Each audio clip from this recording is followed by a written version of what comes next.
Donc on va dépasser l'IA et incontestablement, la tendance future, ce sera le quantique, sous toutes ses formes. Il ne faut pas oublier qu'il y a des bases qui sont nécessaires pour sécuriser l'infrastructure. Je pense que c'est vraiment un complément et pas un remplacement.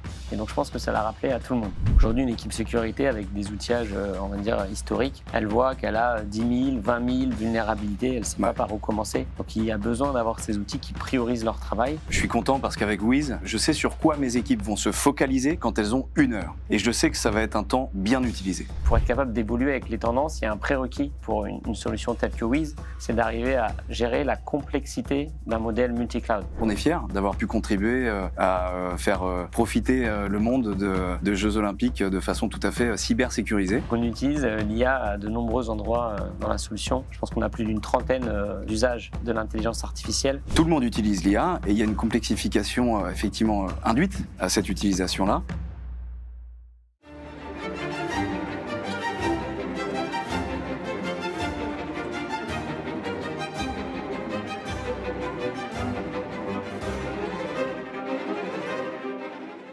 Bonjour à tous et bienvenue à l'émission L'Angle d'attaque, l'émission cybersécurité, business et stratégie de Risk Intel Media. Aujourd'hui, on va parler de cloud, d'IA et de cybersécurité. Et surtout, on va en parler avec 2 experts qui proviennent de Wiz, une solution en cybersécurité qui est très en vue en ce moment. Et on aura l'occasion d'en parler. Alors, justement, merci de nous avoir rejoints sur cette émission. Alors, on a avec nous 2 experts de chez Wiz, Erwan Bornier et Geoffrey de Seroux. Alors, est-ce que vous pouvez vous présenter dans un premier temps? Erwan Bornier, directeur technique chez Wiz France. Je m'occupe d'accompagner les clients sur leur adoption de Wiz. Bonjour Yasmine, merci beaucoup de nous recevoir. Donc je suis Geoffrey de Seroux, vice-président France de Wiz. Justement, pour le public qui nous suit, est-ce que vous pouvez nous donner plus d'informations sur ce que fait Wiz? Bien sûr, donc Wiz a 5 ans, on est né en début de l'année 2020 et on est leader sur le marché de la sécurité des clouds.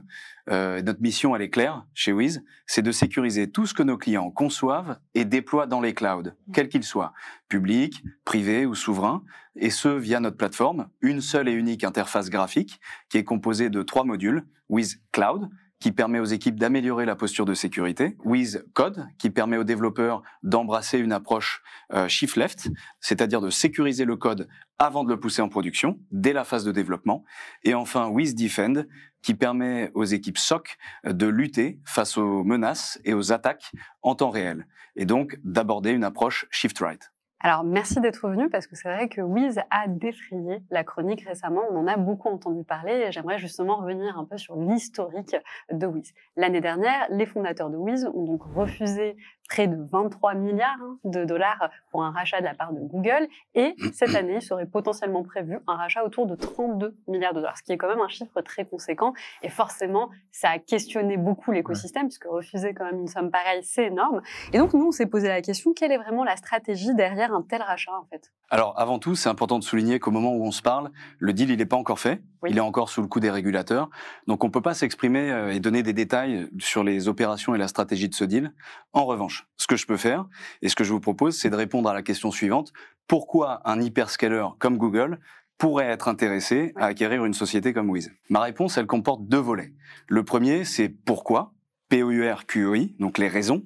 Et si on regarde l'historique de Wiz, depuis sa naissance, donc il y a 5 ans, Wiz a eu une croissance fulgurante et constante.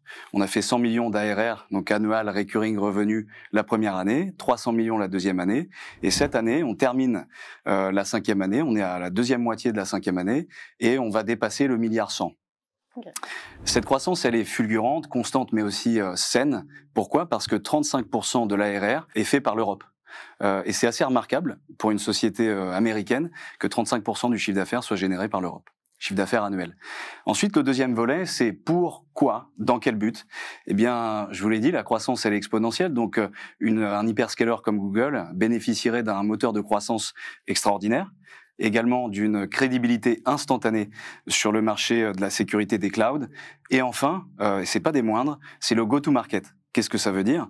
Eh bien, figurez-vous que chez Wiz, il y a un peu plus de 2000 belles âmes qui œuvrent au quotidien, que ce soit pour la recherche et développement, pour l'opérationnalisation, la commercialisation, le déploiement et aussi l'adoption de la solution. Voilà donc tout autant de raisons et d'objectifs pour lesquels un hyperscaler comme Google pourrait être intéressé à l'idée de racheter une société comme Wiz.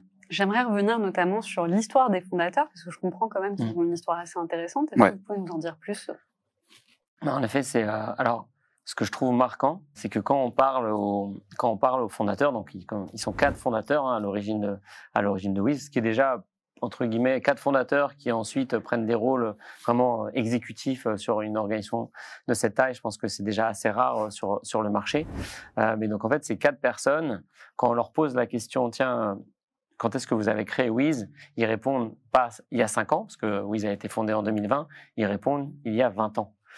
Pourquoi ? Parce que pour eux, en fait, l'histoire de Wiz a démarré au moment où ils se sont rencontrés tous les 4 et ils ont commencé par passion autour de la cybersécurité, envisager de pouvoir monter des boîtes de nouvelles technologies qui permettraient de régler des problèmes qui ne sont pas aujourd'hui réglés par le marché de la cyber. Donc, une relation qui a été créée depuis le départ. Ils ont, au début des années 2010, créé une première start-up qui s'appelle Adalom. Cette start-up, elle a été vendue plus de 300 millions quelques années après à Microsoft. Ils ont gardé un rôle important pendant plusieurs années chez Microsoft pour faire de cette brique technologique une brique fondatrice pour la stack Microsoft Defender. Et donc, on pourrait se dire, après avoir réussi déjà une telle vente, on pourrait s'arrêter. Et non, parce que je pense qu'avant tout, ils sont passionnés. Et donc, à travers cette première expérience, ils ont compris que le marché de la sécurité du cloud était encore vraiment à construire, qu'il y avait de superbes opportunités devant eux. Et ils ont décidé, du coup, en 2020, donc ils aiment le dire, juste avant le Covid, de créer Wiz. Et donc, par la passion. Et je pense qu'ils ont réussi à façonner un ADN extrêmement intéressant chez Wiz. On a la chance d'avoir un produit, je pense, de bonne qualité, et le marché, à travers les différentes, par exemple, papiers IDC, le souligne. Mais ce qu'on essaye de maintenir, et ce que nos fondateurs essayent de maintenir chez Wiz, c'est ce qu'on appelle le Act Confident, Stay Humble. Donc, on essaye d'être très confiant, parce qu'on a un beau produit et on doit être fier de ça. Mais on essaye néanmoins d'être extrêmement humble, parce qu'à travers cette caractéristique, ça nous met à l'écoute des clients. Et je pense que la vélocité à laquelle on délivre des fonctionnalités à nos clients, c'est ce qui fait aujourd'hui le succès de Wiz depuis 5 ans. Et donc, il faut que ça soit vraiment partie imprégnante de notre ADN pour qu'on puisse le faire durer pendant encore plusieurs années. C'est vrai que c'est une histoire incroyable, parce que je pense que pour tous ceux qui sont en train de nous suivre et de regarder cette émission, quand on fait un grand coup de poker, déjà à plus de 300 millions, c'est ce que tu disais, Erwan. Exactement. Beaucoup, je pense qu'on s'arrêterait, et eux, non, finalement, ils continuent dans la création et la mise en place de solutions, et finalement, ils refont une deuxième belle boîte, puisque on le disait au début, là elle est valorisée à 32 milliards, c'est ça le deal, alors qui n'est pas fini, je comprends, comme tu nous disais Geoffrey, mais qui potentiellement aurait lieu cette année. Alors 32 milliards, c'est énorme comme chiffre. J'imagine qu'il y a une réalité de marché derrière, il y a forcément un besoin pour arriver à valoriser une boîte comme ça. C'est quoi la réalité du marché derrière ? Merci pour cette question, parce que c'est une bonne transition en plus par rapport à ce que vient de dire Erwan, parce que c'est une véritable aventure humaine déjà qui unit nos 4 cofondateurs. Une chose à ajouter, c'est qu'il y en a un des 4 qui est francophone et qui vient régulièrement sur le marché français visiter nos clients et futurs clients prospects. Et c'est vrai que ça fait la différence quand ils s'expriment à des SI, à des patrons d'entreprise ou même à des CISO ou même aux équipes techniques en français. Ils sont animés par autre chose, effectivement, que la fortune. Clairement. Et c'est surtout la démocratisation de la cybersécurité au sein des entreprises qui les anime. Pour répondre à ta question, en fait, Wiz est né dans le cloud pour sécuriser les clouds. Je le disais tout à l'heure. Et donc, le cloud, la promesse du cloud, c'était d'accélérer l'innovation et de simplifier les usages des équipes dev et ops. Mais derrière cette simplification et cette accélération de l'innovation, il y a une complexification sous-jacente. À l'instar de l'IA aujourd'hui, tout le monde utilise l'IA et il y a une complexification effectivement induite à cette utilisation-là. Et donc, que ce soit le cloud ou l'IA, et plus particulièrement le cloud dans le cas de Wiz, a nécessité l'émergence d'un nouveau modèle de sécurité cloud, le CNAPP, dont Wiz a été proclamé leader par plusieurs analystes, dont IDC, il y a quelques mois. Alors justement, je comprends quand même que le cloud évolue énormément et qu'on a de nouvelles vulnérabilités assez spécifiques qui émergent. Comment Wiz justement arrive à anticiper ces évolutions ? Alors je pense que déjà, comme disait Geoffrey, la chance de Wiz, c'est qu'on a été créé en 2020. Donc Amazon, c'est avant les années 2010. Je crois que Azure, c'est 2010. Donc en fait, on a eu l'opportunité de créer une entreprise. En tout cas, les 4 founders ont eu l'opportunité de créer une entreprise qui a été vraiment dans l'esprit du cloud. Depuis le début, on est cloud natif. Donc déjà, je pense qu'on a dès le départ une très bonne compréhension de ce qu'est le cloud aujourd'hui. On est cloud natif. Et by design, du coup, on avait la volonté d'évoluer avec le cloud. Aujourd'hui, pour être capable d'évoluer avec les tendances, il y a un prérequis pour une solution telle que Wiz, c'est d'arriver à gérer la complexité d'un modèle multi-cloud. Donc, il faut être capable de gérer plusieurs clouds, forcément, dans le multi-cloud. Donc, on va travailler avec Amazon, avec Azure, avec GCP, Google, avec Alibaba, avec Oracle, comme disait Geoffrey. Pour ça, en fait, tous ces cloud providers sont des partenaires. Donc, c'est-à-dire, on travaille en proximité au niveau de l'engineering. Donc, on travaille main dans la main avec ces hyperscalers pour être capable de construire le produit et rester à jour sur les évolutions qu'ils mettent en place. On travaille également d'un point de vue partenariat avec eux sur le go-to-market. Donc, travailler ensemble, accompagner les clients. Donc, ça, c'est un élément. C'est la proximité. Premier élément pour être capable de rester de suivre les évolutions du cloud, c'est être en proximité avec les hyperscalers. Le deuxième aspect, c'est que les hyperscalers, aujourd'hui, c'est aussi des marketplaces de services. Donc, pour être capable d'être innovant, il faut être connecté à l'ensemble des services qui sont mis en place dans ces marketplaces. Aujourd'hui, on a mis en place quelque chose qui s'appelle WIN, qui est Wiz Integration. C'est une marketplace de services chez Wiz qui comprend plus de 200 services et qui nous permettent du coup non seulement de sécuriser le cœur métier, le cœur infrastructure des cloud providers, mais également tous les services qui sont déployés dessus. Donc, on va sécuriser des databases, les services de messaging, les services de ticketing, tout ça en fait. Donc, on travaille avec les cloud providers, travaille avec un écosystème ISV pour être capable de supporter également la marketplace. Et le dernier point que je voulais citer, qui nous permet de rester très alignés avec les innovations aujourd'hui, c'est qu'on a une équipe de threat research, du coup, qui est dédiée à analyser les patterns d'attaque aujourd'hui du cloud et de faire évoluer du coup le produit par rapport à l'écosystème. Donc ça, c'est un élément qui est extrêmement important également. J'ajouterais peut-être une quatrième brique, c'est aussi nos 4 cofondateurs, ils sont très proches de nos clients, très intéressés de comprendre ce qui se passe aussi sur le marché, notamment avec les OIV, donc les organismes d'intérêt vitaux, que ce soit en France ou ailleurs, et donc notamment dans les secteurs de l'énergie, des transports, et donc d'être au contact des clients, ça permet à nos fondateurs de récupérer des prérequis et donc de construire notre roadmap qui par ailleurs est très rapide. Alors justement, j'avais cru comprendre que Wiz fonctionnait, donc ça avait une approche sans agent. Est-ce qu'on peut m'expliquer cette partie et puis surtout quel est l'avantage d'avoir une approche sans agent? C'est un de nos différenciateurs et d'ailleurs on a été précurseur et on l'est encore face à certains de nos concurrents. Peut-être que ça peut être intéressant, Erwan, de faire un rapide rappel historique sur ce que ça veut dire installer un agent. Donc c'est vrai que ce soit sur le cloud privé ou le cloud public, les premières générations d'outillage qui permettaient de sécuriser le cloud étaient basées sur des agents. Et en fait, il faut voir l'agent comme une sonde, donc comme un petit programme informatique qu'on fait tourner sur l'ensemble des éléments d'infrastructure du data center. Donc, par exemple, on va en déployer un au sein d'une machine virtuelle, sur un conteneur. La problématique avec les agents, c'est que du coup, il faut les déployer. Donc déjà, c'est déjà un coût opérationnel, donc ça prend du temps à déployer et du coup on n'a pas une couverture exhaustive de l'environnement du client. Donc c'est le modèle. De plus, il faut les maintenir sur la durée. Donc c'est-à-dire un agent, c'est un morceau logiciel, donc comme tout logiciel, il faut le maintenir. Donc ça représente pas mal de complexité. La différence avec le sans agent, c'est que ce qu'on va mettre en place avec notre technologie, c'est que plutôt que déployer ce petit programme logiciel sur chacun des éléments d'infrastructure de nos clients, en fait on va directement se connecter aux API du cloud provider. Donc, on va avoir globalement Wiz qui va se connecter et qui va discuter directement avec AWS, avec Azure, avec Google, avec Alibaba, avec Oracle. Et donc, on va être capable de découvrir l'environnement du client, uniquement en sollicitant des API. Ça fait un modèle qui est extrêmement peu intrusif, qui crée très peu de friction dans la mise en place de la technologie chez les clients et du coup qui fait une énorme différence. Pour vous donner un exemple, aujourd'hui, quand on travaille avec une entreprise du CAC 40, qui a un patrimoine qui est important, il nous faut néanmoins peut-être une demi-heure pour connecter Wiz à leur environnement cloud. Et au bout de quelques heures, nos outils de scanning commencent à analyser du coup l'ensemble de l'environnement du client. Et avec quelques heures, on commence déjà à remonter des vulnérabilités et des problèmes de sécurité qui sont extrêmement importants pour nos clients. On peut donner un exemple concret, un cas d'usage, qui d'ailleurs va parler à tout le monde, puisque c'était avant les JO 2024 en France. Donc Wiz a contribué à sécuriser les OIV, puisque en mai et en juin, on a lancé une campagne d'audit flash à titre gracieux, où on permettait aux entreprises OIV de bénéficier donc d'un scanning ou d'une analyse par Wiz de leurs environnements au pluriel, puisque la plupart sont multi-cloud, et de remonter ce qu'on appelle les combinaisons toxiques. ça prenait à peu près une demi-heure pour se connecter, comme le disait Erwan, et au bout d'1 ou 2 journées, eh bien, on avait l'ensemble des environnements de nos clients avec les combinaisons toxiques les plus critiques à résoudre. Et donc, on est fiers d'avoir pu contribuer à faire profiter le monde de Jeux Olympiques de façon tout à fait cybersécurisée, modestement. C'est un bel exploit. C'est un beau cas d'usage.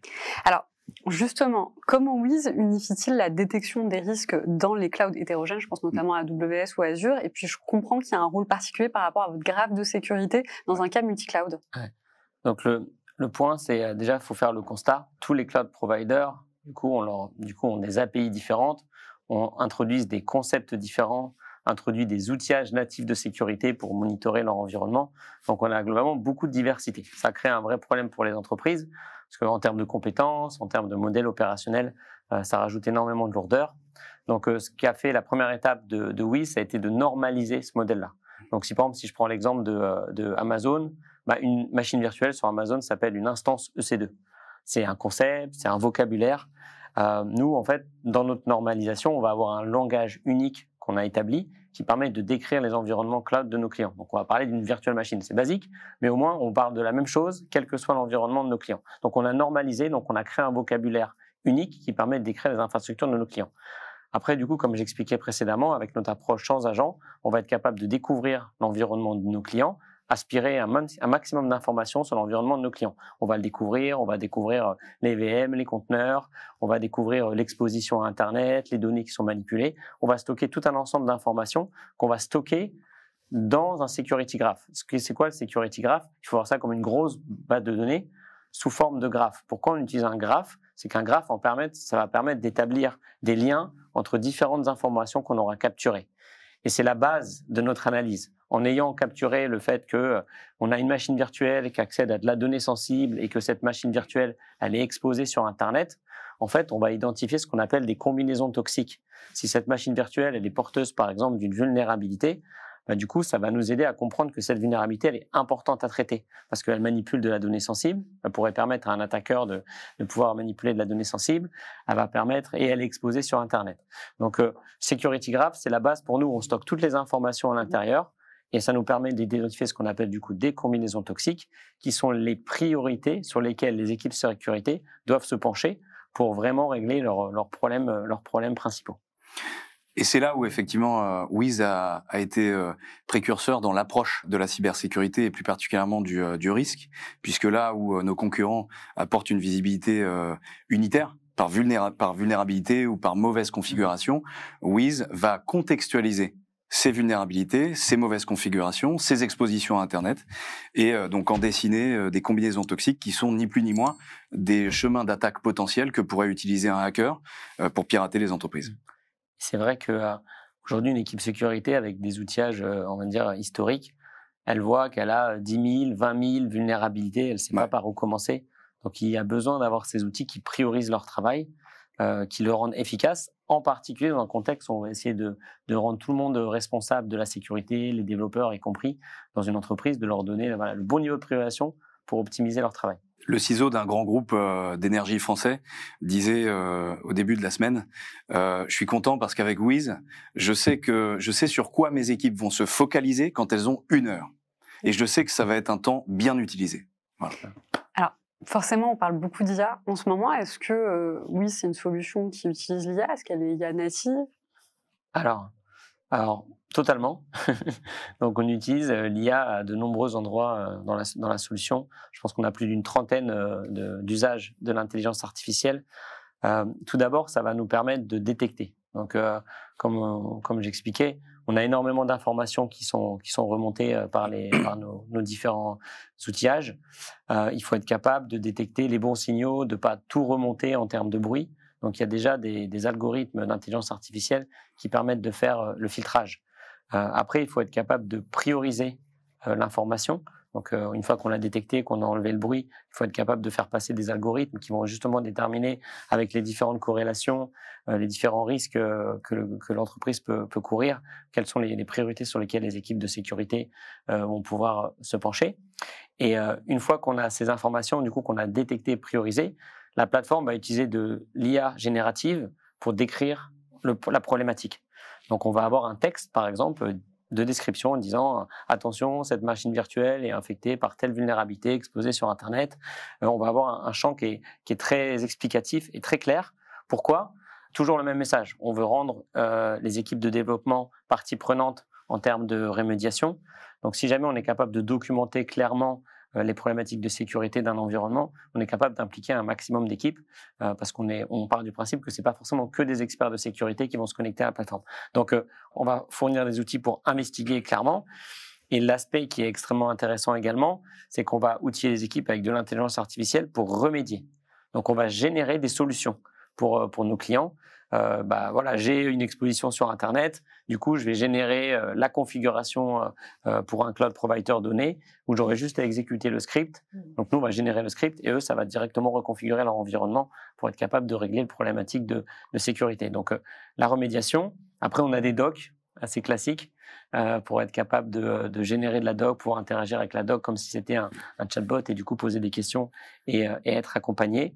Et dans les dernières évolutions qu'on met en place aujourd'hui chez Wiz, on a mis en place un serveur MCP qui permet aux IDE du développeur de pouvoir se connecter et donc de pouvoir interagir globalement avec l'intelligence artificielle de Wiz directement et poser des questions. Je suis en train d'écrire un code applicatif et je vais pouvoir interroger, tiens, j'ai quoi comme vulnérabilité? Quelles sont tes propositions? Et ce serveur MCP, il a une compréhension globale du coup de la complexité du cloud de l'entreprise et il va du coup faire entre guillemets, des recommandations qui sont très contextualisées. D'accord. Alors, pour avoir eu et suivi beaucoup de retours clients d'équipes, le sujet qui revient, c'est celui du coût, et plus particulièrement du coût du déploiement d'une solution, donc les coûts cachés, les coûts induits, les coûts occasionnés. C'est quoi l'approche de Wiz par rapport à ça ? Alors, c'est hyper intéressant parce qu'effectivement, déjà, Wiz n'est pas gratuit. C'est une solution qui se paye, qui s'achète. Néanmoins, en fait, ce qu'il faut prendre en compte, c'est le TCO. Et Wiz s'inscrit complètement dans une démarche, in fine, de réduction des coûts. Pourquoi ? Parce qu'on parlait tout à l'heure de déploiement sans agent. Ça veut dire du coup qu'il n'y a pas de programme qui va tourner sur des machines. Donc il ne va pas y avoir de CPU requise, il ne va pas y avoir de consommation induite au déploiement d'agents puisqu'il n'y a pas d'agents. Ensuite, sur la partie de déploiement, en général, sur des solutions qui ont des agents à déployer, il y a des people, il y a des équipes qui doivent déployer. Dans notre situation, c'est pas le cas. Par conséquent, il y a aussi des économies là-dessus. On en parlait tout à l'heure, Erwan soulignait le rapid time to value, donc c'est une fois qu'on est plugué par API au cloud provider de nos clients, en combien de temps on va remonter les informations? On parlait de 5, 10, parfois 30 minutes, voire 40 minutes max. Ça aussi, c'est un retour sur investissement rapide, quand on sait que pour d'autres solutions, ça peut prendre des mois. Okay. Et sans le même niveau de granularité. Ensuite, sur la partie adoption, dans l'introduction, quand tu posais la question des fondateurs, ce qui les caractérisait, on a utilisé la notion de démocratisation de la cybersécurité. Qu'est-ce que ça veut dire? Ça veut dire que Wiz n'est pas une solution uniquement utilisée par les équipes cloud, par les équipes sec, mais aussi par les équipes dev. Et les équipes SOC, évidemment. Mais quand on prend une société, je ne vais pas les citer, mais on travaille avec 45% du CAC 40, chez ces clients-là, qui ont beaucoup de développeurs, parce qu'en France, on innove beaucoup dans nos sociétés du CAC 40, 80% des utilisateurs de Wiz sont des développeurs. Pourquoi? Parce que Wiz Cloud, une fois que Wiz est connecté au cloud provider, Wiz Cloud va remonter du coup un assessment de l'ensemble des environnements cloud de nos clients, va dessiner des combinaisons toxiques, mais une fois que le risque est connu, on sait qu'il est là, il va falloir le traiter, ce risque. Et c'est donc les développeurs qui vont devoir traiter ce risque. Et une fois que les développeurs ont goûté à Wiz, ils vont avoir envie de l'emmener dans leur chaîne de CI/CD dès la phase de développement pour commencer à coder et à sécuriser leur code avec Wiz, pour s'assurer que le code qu'ils vont pousser en production ne comporte pas de risque. Donc c'est pas du futur risque qu'ils vont pousser en production. Et donc tout cela, quand on a des sociétés concurrentes ou même dans d'autres secteurs d'activité autres que la cyber, nécessite des intégrateurs pour déployer ou même pour assurer l'adoption des solutions. Je dis pas que Wiz s'adopte tout seul, mais on a tout un système de simplification et de gamification, on en parlera tout à l'heure, que finalement la solution elle s'adopte et elle se déploie très rapidement. Alors mis bout à bout, Tout ça, ça représente des économies. Ouais, du temps, d'argent. Du temps de déploiement, du temps de ressources et de machines qui n'ont pas besoin de tourner ou de CPU. Et évidemment, il y a une démarche qui est intéressante aussi à souligner. C'est notre approche commerciale qui propose deux assessments financiers. Le premier, c'est en phase d'avant-vente, pendant le POC. C'est ce qu'on appelle un BVA, Business Value Assessment, où là, on va calculer quel est le coût de ne rien faire et combien ça coûte de continuer à opérer de cette manière-là pour vous, monsieur le client. Et ensuite, 6 mois après, eh bien, on fait ce qu'on appelle un BVR, Business Value Realization. Et là, on va pouvoir confronter l'assessment financier qu'on avait fait avant, donc le coût du statu quo, et 6 mois après l'implémentation, quelles sont les économies réalisées, notamment grâce à l'utilisation de Wiz. Là, pour le coup, vous démontrez par la preuve, quoi. Exactement. Voilà. Donc, on se met à risque, mais c'est un risque mesuré puisqu'on est confiant sur notre solution et surtout sur nos équipes qui accompagnent nos clients, que ce soit en avant-vente ou en post-sales, en déploiement. Parce que c'est une vraie question. Hein. Moi, sur les retours clients, j'avais même assisté à un rétex client où le CISO avait dit que un des membres de ses équipes métiers, lors justement d'un changement de solution, avait quasiment menacé de démissionner parce que quelques années plus tôt, justement, le changement avait pris tellement de temps, avait été tellement complexe qu'en fait, il était au bord du burn-out et il ne voulait pas adopter une nouvelle solution de peur en fait de revenir justement dans ses travers. Et j'ai pu aussi l'entendre alors pas des cas aussi extrêmes, mais dans d'autres retours clients. Et c'est vrai que l'adoption d'une nouvelle solution, si elle se fait de façon trop difficile, parfois ça peut effectivement freiner en fait l'intégration. Donc c'est vraiment un point qui est important en tout cas pour les décideurs. Complètement. Et l'assessment qu'on a proposé en amont des Jeux Olympiques a permis de démontrer très rapidement à des entreprises très importantes en France que effectivement Wiz se déployait rapidement et apportait très rapidement de la valeur et surtout s'adoptait très facilement. Et on le fait étape par étape. Donc même si on a plusieurs technologies, plusieurs modules au sein de Wiz, en fait généralement on va quand même commencer par connecter le cloud, faire remonter très rapidement des vulnérabilités. Donc, on va se concentrer déjà par sécuriser l'infrastructure cloud de nos clients. Et c'est souvent uniquement dans un second temps qu'on va commencer à regarder la partie code. Donc, quel est l'impact sur le développeur, quel est le code, sécuriser le code de notre développeur, comment on fait le lien entre le code et le cloud, et aussi comment on sécurise en temps réel les environnements des clients, quels sont les accès, est-ce qu'il y a de l'exfiltration de données qui est faite en temps réel. On fait ça étape par étape. Donc oui, il y a toujours un sujet. Néanmoins, voilà, on s'efforce de mettre en place des métriques, de mesurer vraiment le ROI, et on fait ça étape par étape par rapport à la maturité de nos clients pour pas faire des projets Big Bang. Étape par étape, ça veut dire que un client qui commence sa maturité ou qui n'a pas un niveau de maturité très élevé va commencer par le cloud, mais 2 mois et demi, 3 mois après, vu que ses développeurs ont utilisé Wiz, comme je le disais, pour détruire le risque qui avait été constaté en production, dès que ces développeurs ont commencé à se faire la main sur Wiz, ils vont avoir envie de l'utiliser. Et tout le monde sait que c'est compliqué de faire changer les outils aux développeurs.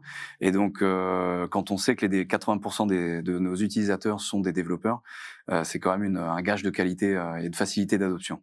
Alors, je voulais justement parler de l'IA. On a fait une émission d'ailleurs ce matin pour en parler. Donc, on a une adoption de l'IA dans les entreprises de plus en plus croissante. Ça vient aussi avec un certain nombre de défis. On rentre dans l'IA as a service. Vous, en tant que société, Wiz, comment vous accompagnez justement vos clients sur ces nouveaux défis? Je pense notamment au deepfake. Alors, je pense que le sujet, c'est déjà de sécuriser son cloud. Donc, la première étape, c'est de s'assurer qu'on a les bonnes briques en place pour être capable de s'assurer qu'on configure le cloud correctement en termes d'exposition Internet, qu'on est en contrôle des vulnérabilités, qu'on a compris qu'on est capable de gérer correctement les permissions, de donner juste le bon niveau de permission à un certain applicatif, de s'assurer qu'on comprend et qu'on classifie correctement la data, la donnée sensible, la donnée non sensible, avec des règles internes ou avec des normes du marché. Donc, on a déjà tout un travail de base, je pense, pour sécuriser le cloud. Une fois que ce travail est fait, je pense qu'on a déjà les briques fondatrices pour être capable d'adresser sereinement les problématiques d'intelligence artificielle. Donc, un des sujets qui apparaît souvent, c'est autour des identités.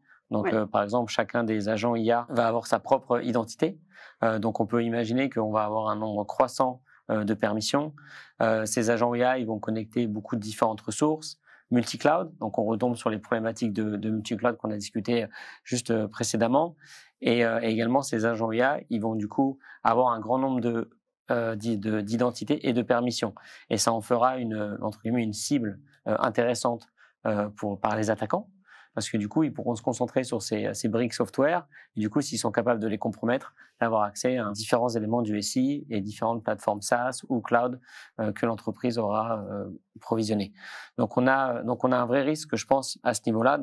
Mais si on a les briques cloud qui ont été mis en place historiquement, je pense qu'on est déjà très bien armé pour limiter les permissions, travailler le contrôle de l'accès à la donnée. Ça, je pense, c'est un sujet important. Après, ce qu'on voit émerger dans cet écosystème Synapse et en particulier chez Wiz, c'est toute la partie AI SPM qui est en fait du coup tous les outillages qui vont permettre de vérifier que l'intelligence artificielle est bien configurée. Donc déjà, la base, c'est d'avoir ce qu'on appelle un inventaire IA, c'est de savoir dans mon infrastructure qu'est-ce qui est, où est déployée de l'intelligence artificielle. Donc parfois, ça paraît simple sur des services managés qui sont offerts par les cloud providers. Parfois, c'est des modèles open source qui sont déployés par des équipes. Et du coup, ça devient très opaque. Si vous posez la question à beaucoup d'entreprises, je pense du CAC 40 aujourd'hui, c'est vraiment pas un exercice simple d'être capable de savoir où il y a de l'intelligence artificielle. Donc l'inventaire IA, c'est la première étape. Après, on va faire des travaux avec ces solutions-là pour être capable de vérifier l'intégrité d'un modèle, capable de vérifier que ce modèle n'est pas corrompu.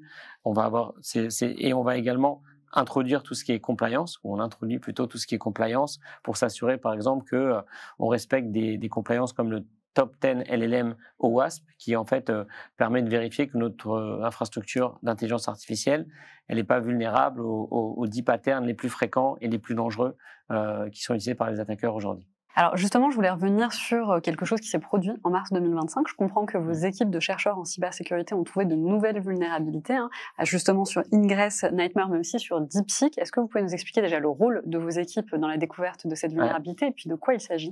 Alors comme j'expliquais précédemment sur notre capacité à rester au courant des dernières évolutions et des derniers risques dans le monde du cloud, on a une équipe Threat Research qui fait des travaux de fond pour comprendre comment les attaqueurs aujourd'hui peuvent menacer les environnements cloud. Et eux-mêmes, ils font ce travail donc de façon régulière.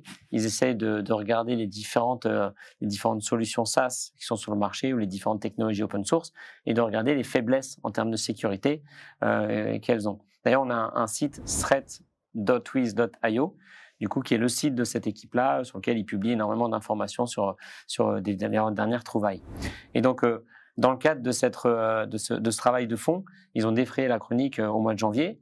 Ce qui s'est passé, c'est que DeepSeek, c'est une entreprise du coup chinoise qui avait publié un modèle qui, pendant quelques jours, a fait chuter le cours de l'action Nvidia. Pourquoi? Parce que ce modèle-là était beaucoup moins consommateur de ressources d'infrastructure, donc ça a suggéré que potentiellement demain ça pourrait avoir un impact sur les besoins en infrastructure autour de l'intelligence artificielle.